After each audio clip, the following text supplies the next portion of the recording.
සුබ දවසක් ඒවා සියලු දෙනාට ඉතින්. දැන් ඉන්නේ අපි හරියට වරකපොල කිනිවිට පාරේ නේද? කිනිවිට පාරේ ඉන්නේ. අපි යන්නේ බන්දුලපෙතිය බලන්න යන්නේ. ඒ කියන්නේ මුළු ලෝකෙම්ම ලංකාවේ විතරයි බන්දුලපෙතිය යන්නේ ලංකාවට ආවෙනික මත්ස්‍ය. ඉතින් අපි ඉස්සරහට ගිහිල්ලා බලමු. තව සහෝදරයෙක් අපිට සෙට් වෙනවා. මේ සංජීව සහෝදරයා තමයි මට පෙන්වන්නේ මේ අද පාර. බන්දුලපෙතිය බලන්න මේ මට මාර්ගය පෙන්වන්නේ සංජීව සහෝදරයා. අපි පොඩ්ඩක් ඉස්සරහට ගිහිල්ලා බලමු. ඉතින් කිනිවිට කියන්නේ හරිම ලස්සන ගම්මානයක්. පාරම කූල් පැත්තක් තියෙන්නේ. තව කොච්චර දුර යන්න ඕනේද? කිලෝමීටර් කීයක් විතර තියෙනවද? කහමාරක් වගේ. කහමාරක් විතර නේද? උඩට යන්න ඕන කැලේකට. උඩල්ලෝ ඉන්නවා. උඩල්ලෝ ඉන්නනේ. ඉතින් මේ වනජීවී සංරක්ෂණ දෙපාර්තමේන්තුවෙන් නික්කඳුපොළ අභය භූමිය කියලා මෙතෙන්ට නම දාලා තියෙන්නේ මේ බන්දුලපෙතියගේ ආරක්ෂාවට. ඒ බන්දුලපෙතිය ඉන්න හින්දාම තමයි මේ පැත්තට මේ විදිහට මේ අභය භූමියක් විදිහට හදලා තියෙන්නේ. මෙන්න මේ ඇලේ තමයි බන්දුලපෙතිය ඉන්නවා කියලා කියන්නේ. ටිකක් වතුරත් වැඩි. අර තියෙන්නේ පැරණි පාලමක් නේද? ඒ සුද්දාගේ කාලේ හදපු පාලමක්. පරණ පාලම. මහා ඒක දැන් මේ පාවිච්චියට ගන්නෙ නෑ. ඉතින් දැන් මේ අපි දෙන්න යන්න බන්දුලපෙතිය බලන්න මේ ඊට කලින් අපේ සහෝදරයෙක් ඉන්නවා කියවනේ හම්බෙනවා. එයා තමයි අපිට පෙන්වන්නේ නේ. මග පෙන්වන්නේ. ඔව්. අපි දැන් ඒ කට්ටියන් ගෙදර යනවා ගිහිල්ලා බලමු අපි. දැන් අපි ඇවිත් ඉන්නේ කිනිවිටට නේද? දැන් ඇවිත් ඉන්නේ කිනිවිටට. දැන් මේ ඉන්න චිරාන් මල්ලි ඉන්නවා, චලන මල්ලි ඉන්නවා. අපිට ඒ දෙන්න දැන් මේ සෙට් වුණා. මෙයාගේ යාළුවෙක් තමයි. ඉතින් දැන් අපිට මේ දෙන්න තමයි අපිට මේ බන්දුලපෙතිය පෙන්වන්න හදන්නේ. අපි ඇතුළට යන් මේ දැන් පල්ලෙහාට යන්න ඕනේ නේ මල්ලි? ඔව් පල්ලෙහාට. රයිට් එහෙනම් අපි පල්ලෙහාට යන්. බලමු.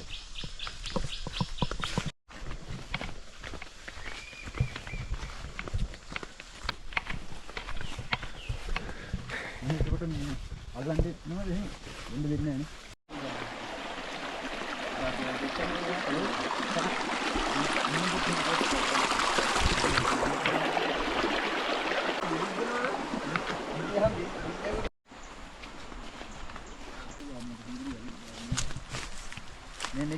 මේ පැටලේ පටු අතෙන් බැලිහයි අර හරියෙන්ද? ඔව්.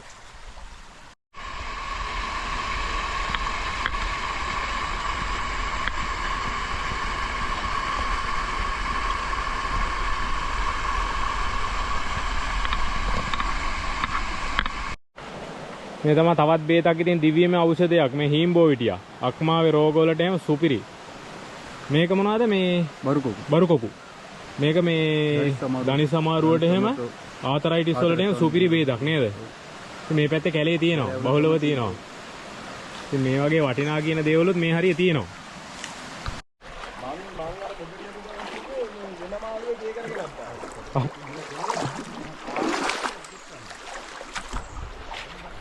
අපි දැන් යන්නේ බන්දුලපෙතිය බලන්න.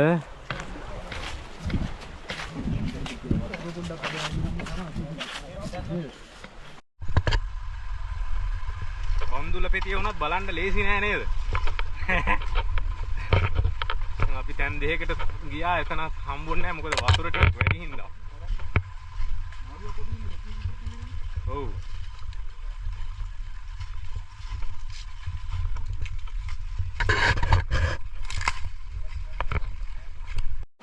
බලන්නකො සුපිරි පොට් එකක් නේද? නාන්න එහෙම ඉතින් සුපිරි. ආන කරන තමයි මේ බම්බේ වල දෙකක් තියෙනවා. එකක් තිරවා මෙහෙන් ඇවිදින්නවා ගන්න. ඉඩල මල් ටික බලන්න ලස්සනට මල් නෑ දැන් වැටිලා මල් ටික වැටිලා නැති ටික තියෙනවා. මාර ලොකේෂන් එකක් මෙතන නං ඈ. හැබැයි ඉතින් මේ වගේ තැන් වලට ඇවිල්ලා මේ විනාශ කරලා දාලා නම් යන්න හොඳ නෑ. බලන්න පොලිතින් කෑල්ලක්වත් පොලිතින් කෑල්ලක්වත් නෑ. කිසිම දෙයක් නෑ. අන්න අතන දියැලක් වගේ නේ. ඔව්. යන්න පොඩ්ඩක් බලන්න මේ පැත්තට.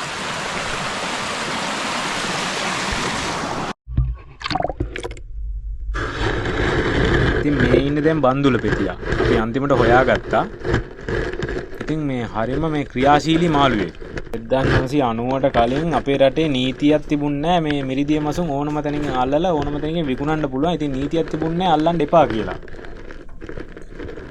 ඉතින් ඒ කාලේදී රංජිත් බන්දුල කියන මත්ස්‍ය ව්‍යාපාරිකයට හම්බෙලා තියෙන මත්ස්‍ය වගේක් මේ වරකපොළ මේ ගල පිටමඩ ප්‍රදේශයෙන් මේ ලස්සන මත්ස්‍ය වගේක් හම්බෙලා තියෙනවා. ඉතින් එයාට මේ මත්ස්‍යයන්ගේ විශේෂත්වයක් දැකලා තියෙනවා.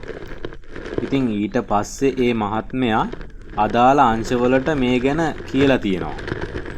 ඉන් පසුව අදාළ අංශවලින් 1991 දී මේ මත්ස්‍යයා ගැන හොයන්න රොහාන් පෙතියගොඩ කියන මහත්මයාව යොමු කරලා තියෙනවා. මේ මහත්මයා ඉතින් පරීක්ෂණ කරලා හොයාගෙන තියෙනවා මේ මත්ස්‍යයා ලංකාවට සහ එම ප්‍රදේශයට පමණක් ආවේනික මත්ස්‍යයෙක් කියලා. ඉතින් මේ හරි අපූර්ව ලස්සන මාළුවට නමක් වැටිලා තිනවා බන්දුල පෙතියා කියලා. ඉතින් මේ හරි අපූර්ව නම වැටුනේ මේ මත්ස්‍යව හොයාගන්න දායක වුණු බන්දුල සහ පෙතියගොඩ මහත්මයාගේ නම් දෙක එකතු කරලා. ඉතින් මේ ප්‍රදේශයේ ඉන්න ප්‍රදේශ වාසීන් මේ ලස්සන මාළුවා රැකගන්න ගොඩාක් මහන්සි වෙනවා. ඒ කියන්නේ පොලිතීන් කෑල්ලක්වත් කිසිම දෙයක් දාන්න දෙන්නේ නැහැ. ඉතින් බලන්න හරිම ලස්සනයි මේ රතු පාට මාළු පිරිමි සත්තු, සුදු පාට මාළු ගැහැණු සත්තු. ඉතින් මාරම සම්පතක්. ඉතින් ගොඩාක්ම දුර්ලභ මාළුවෙක්. ගොඩාක් අඩුයි. ඉතින් ගමේ අයටත් ගොඩාක් ස්තුතියි මේ මාළුවා රැක ගන්නවට. ඉතින් ඔන්න අපි මේ S2කින්ම බන්දුල පෙතිය දැක්කා. ඉතින් මේ මල්ලි චිරන් මල්ලි නේද? ඔව්. ඉතින් චිරන් මල්ලි කියන්නකෝ මට පොඩ්ඩක් විස්තර ටිකක්. ඇල සම්බන්ධ බන්දුල පෙතිය ගැන එහෙම ඔයාලා දන්න දේවල්? මේකේ තමයි බන්දුල පෙතිය ලෝකෙම ඉන්නේ. ඔව්. කියන්නේ දැනට ජනගහ ව්‍යාපෘතියේ වැඩිම බන්දුල පෙතිය මේ ඇලේ. මේ වෙන කොහෙවත් නැහැ ලංකාවේ නේද? ලංකාවෙත් නැහැ ලෝකෙත් නැහැ. ලෝකෙත් නැහැ. ඔව්. දැනට හොයාගන්න නැහැ නේ. ඉතින් ගොඩක් ස්තුතියි මේ මල්ලි. මේ ඇලට මොකද්ද කියන්නේ? ඇලට මොකද්ද කියන්නේ? මේක හපුගොඩ ඇල. හපුගොඩ ඇල. ඔව්. රයිට්. හපුගොඩ ඇල. අබේ භූමියක් කරලා තියෙන්නේ මේ බන්දුල පෙතිය හින්දාම නේද? ඔව්. නිත්කදුපොළ අබේ භූමිය කියලා නම් කරලා තියෙන්නේ. ඉතින් මල්ලි මේ ඔයාලා දෙන්නටත් ගොඩක් ස්තුතියි අපිට මේ බන්දුල පෙතිය පෙන්නපු එක නේද? ඔව් ඒකනේ ඉතින් ගොඩක් දුර්ලභ දෙයක්. කට්ටක් කෑවා. ඉතින් මේ ඔන්න ඔයාලත් ඉතින් බලලා ඉවරලා කමෙන්ට් කරන්න, ලයික් කරන්න, ඉතින් ෂෙයා පාරකුත් දාන්න, තව යාළුවන්ට බලන්න. ඉතින් එහෙනම් අපි කට්ටියම නතර වෙනවා මෙතනින්. කට්ටියටම සුබ දවසක්. ජය වේවා.